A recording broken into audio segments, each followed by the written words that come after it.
Bonjour les amis, je suis contente de vous retrouver pour une nouvelle vidéo pour parler un petit peu d'amour et notamment des relations entre hommes et femmes. Et là, je voulais vous parler de 5 choses qu'une femme n'est pas prête à entendre. Elle n'est pas prête à entendre, vous pouvez toujours en parler. Là, la problématique, ça va être la façon de comment vous allez aborder les choses. Sachant qu'il n'y a rien dans un couple qui est inabordable, c'est la façon, le contexte, les circonstances, la façon de s'exprimer avec l'autre personne qui est l'art de la communication. Et messieurs, parfois dans l'art de la communication, vous pouvez être un peu maladroit et nous, on peut être un petit peu direct et sur la défensive et un petit peu même abrupt parfois. Donc c'est là où il faut trouver chacun la bonne mesure de la façon comment on va aborder certains sujets. Sachant qu'ici, on va parler de 5 choses qu'il va falloir manier avec précaution, puisque finalement, ça va être des choses qui peuvent vous sembler importantes et qui pourront être abordées, mais la façon dont vous allez les aborder, ça sera peut-être là où il faudra mettre, on va dire, un peu plus de tact et de souplesse et de flexibilité dans les mots choisis. Donc si vous aimez ce genre de vidéo, vous avez plein d'infos en barre de description, il y a notamment tout un parcours pour trouver là ou le bon partenaire.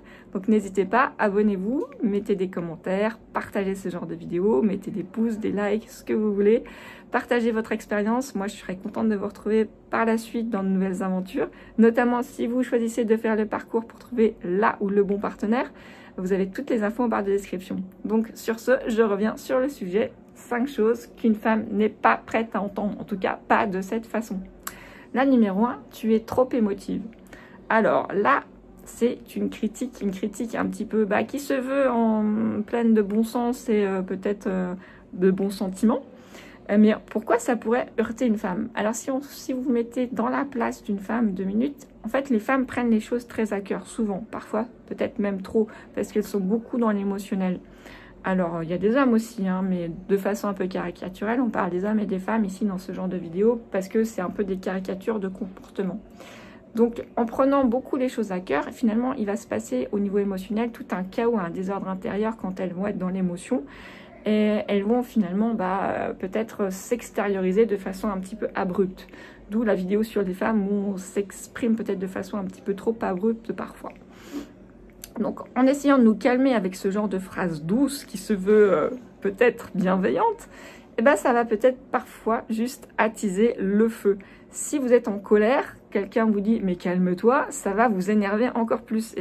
Si une femme est en train de pleurer et vous lui dites « mais tu prends les choses trop à cœur », ça va pas améliorer les choses forcément. Vous voyez un petit peu comment quand on est dans l'émotion, la façon de gérer les émotions ne va pas se retrouver comme on pourrait l'entendre avec ce genre de petites phrases, mais ça va être beaucoup plus dans l'écoute, la compréhension.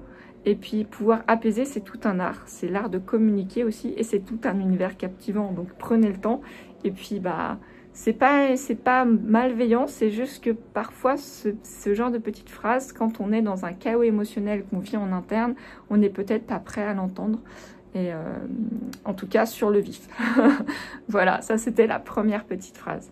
Donc il y a d'autres façons de l'exprimer, alors que ce soit après quand l'émotion est retombée, ou alors simplement dire qu'on comprend et qu'on partage, et puis juste prendre le temps que la personne se calme en face. Deuxième petite phrase, alors celle-là, messieurs, c'est pareil, c'est un peu maladroit, même si ça se veut pas négatif, c'est ma mère faisait différemment, ou faisait comme ça. Dans un sens, oui, évidemment. Alors, être comparé à l'ultime femme, la superwoman qui était la maman, c'est toujours un petit peu désagréable. Ça veut dire qu'on ne se sent pas à la hauteur, quand on est une femme, à la hauteur de votre maman. Et sachant qu'aussi, être comparé à une mère, c'est aussi se classer dans le même registre. Or, votre chérie ne sera jamais votre maman. En soi, elle ne devrait pas, même si elle a peut-être tendance à vous materner, elle n'est pas votre mère. Elle ne fera peut-être jamais aussi bien qu'elle et ce n'est pas important. Donc voilà, évidemment, ce genre de petite phrase, maman faisait différemment, oui, d'accord. Est-ce que forcément, c'est comparable? Voilà. Donc, on peut aussi faire des suggestions en disant simplement, j'aime vraiment quand c'est fait de cette manière. Peut-être que justement votre maman faisait telle recette de cuisine de telle façon et la recette de votre chérie, finalement, c'est pas votre préférée. C'est différent. Mais ça tombe bien puisque sinon, il va falloir relire Oedipe. Bref, je ne vais pas revenir dessus, mais sachez que ça peut être interprété de façon un petit peu négative. Ensuite, alors forcément, une phrase qui est un petit peu... Là, c'est un vrai missile. Quand on est d'une femme, tu devrais perdre quelques kilos, ça peut faire très mal. Alors, ça va dépendre aussi comment c'est amené, de la façon dans laquelle on vous pose, vous posez le sujet et le débat. Mais si la femme vous demande déjà si elle a grossi, vous savez déjà que c'est compliqué de répondre oui, dis donc, qu'est-ce que tu as grossi? Ça va être violent. Bon, même si c'est vrai.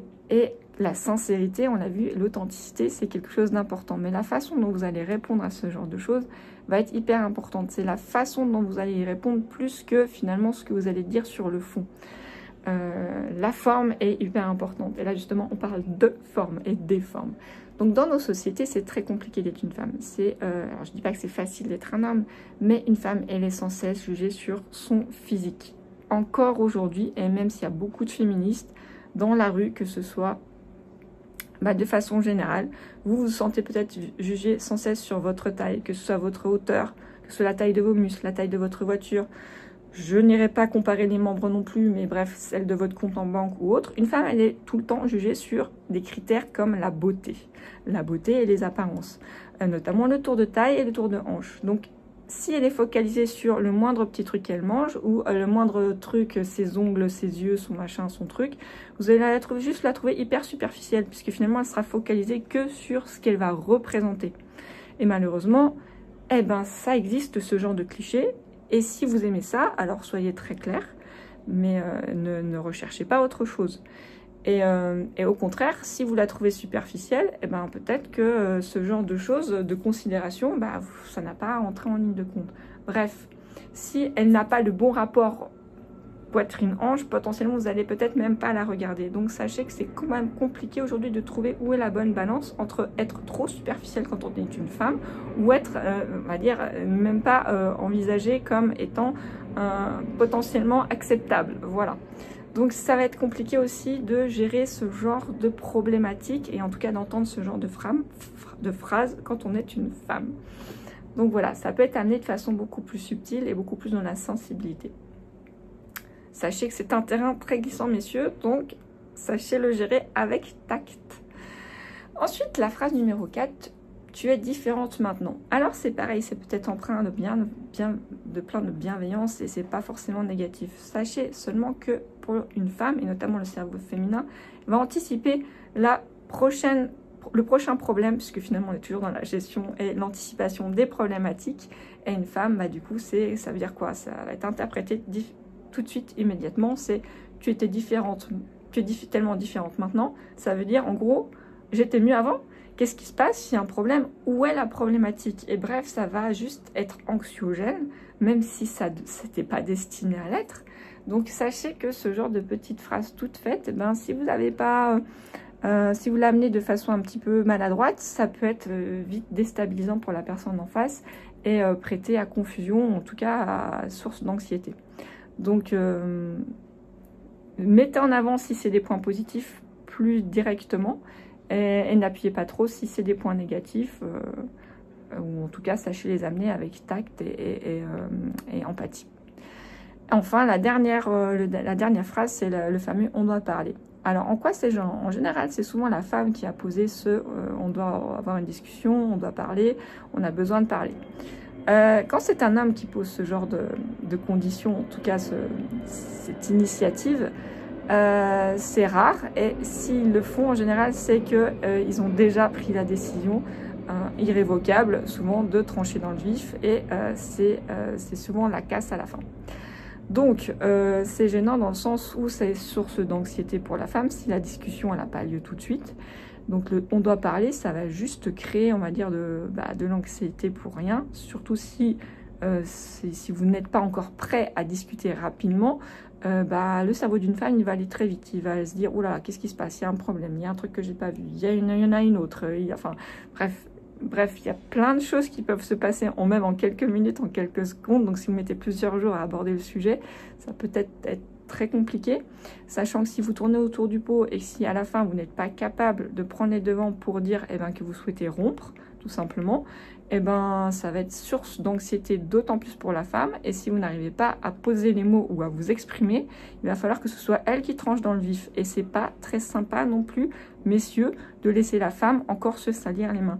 Donc si vous n'êtes pas prêt, si vous n'avez pas la capacité de rompre, essayez de le faire avec tact, mais sans mettre une pression des jours avant pour rien. Soyez toujours dans l'art de la communication. Préservez l'autre en face, et notamment quand c'est une femme, puisque les femmes, même si elles peuvent paraître très dures dans nos sociétés actuellement, parce qu'elles sont toujours sur la défensive. Si elles sont sur la défensive, c'est justement parce que ce sont des êtres qui sont pleins d'émotions et qui se préservent en mettant une carapace au-dessus de leurs émotions. Donc voilà, messieurs, c'était un petit décryptage des comportements et des ressentis féminins. Vous ne partagez pas forcément les mêmes ressentis si vous êtes une femme ou que vous soyez un homme ou une femme. Donc n'hésitez pas à mettre des commentaires, liker, partager ces vidéos. Si vous n'êtes pas du tout d'accord aussi, exprimez-vous. Moi, ça me fera plaisir d'en savoir un peu plus et de comprendre d'autres sujets ou d'autres anecdotes avec plaisir. Donc voilà, n'hésitez pas à partager, liker. Et si vous voulez en savoir plus et rencontrer le ou la bonne partenaire, vous avez tout un parcours dédié. Vous avez tout en barre de description ou à la fin de cet article. À très bientôt. Bye!